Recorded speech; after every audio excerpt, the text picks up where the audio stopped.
Please don't be embarrassed that you cry too much. Buot nung una kong masilayan sa may simbahan, talaga namang aking agarang pinanalangin. Lumipas ang ilang buwan ay sadyang napakabuti naman ng Panginoon dahil kanyang tinugon.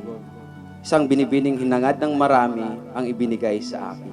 Yun na nga, andito na sa aking harapan, lablab, heart-heart at kaorang, mga bansag na tawag natin. Awayan, tawanan, iyakan ang napagdaanan at napagtagumpayan dahil Diyos ang ating sandigan. 4 na salita lamang ang aking iiwanan, iibigin kita habang buhay. Of love.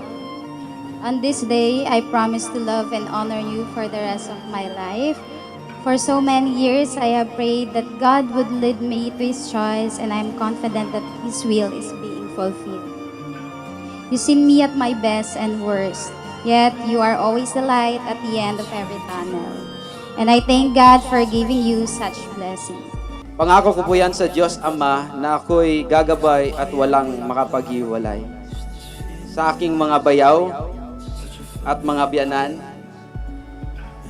ay huwag mag-alala, hindi ko po ilalayo ang inyong unika iha. Diyan at dini-dini lang kami sa Puerto Galera.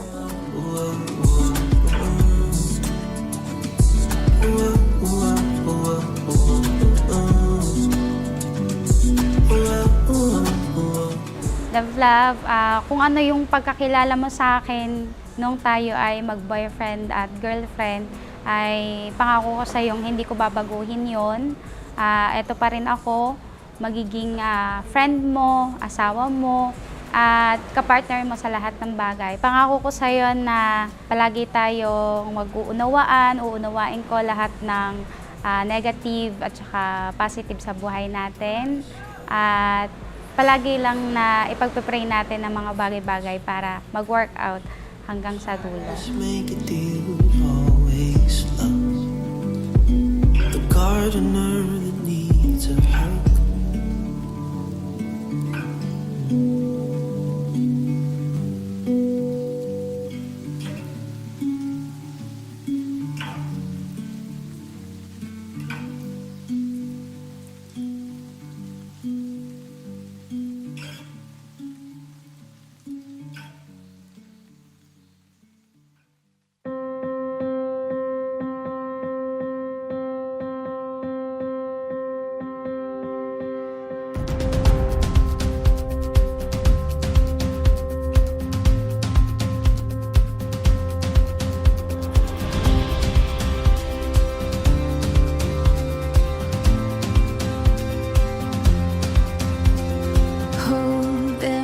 Nag-start po yung aming relationship ay hindi ko po talaga siya kilala.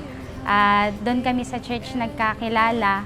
Actually, every summer youth camp ay dito po kami sa Puerto Galera every March and April. Nung una po ay siya lang yung nakakakilala sa akin. Nung time na ako ay papunta ng Calapan, nakita ko siya doon sa basketball court. Nagkataon naman po na yung estudyante niya yung kalaro ko ng basketball. Teacher po kasi siya sa San Isidro. Ipinagtanong niya doon sa estudyante ko Kung anong pangalan ng teacher niya. Sabi nung estudyante niya ay Ma'am Grace.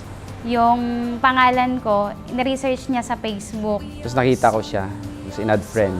Doon na nga siya nag-start na mag-chat. Mahabang 1 taon din kaming magka-chat.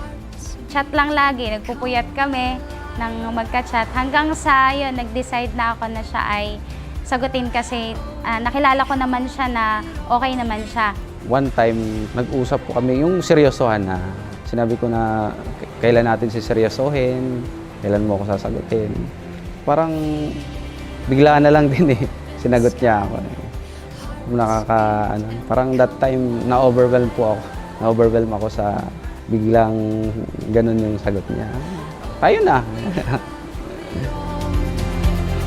All the colors burning bright, everything in golden light. Oh, we have it all.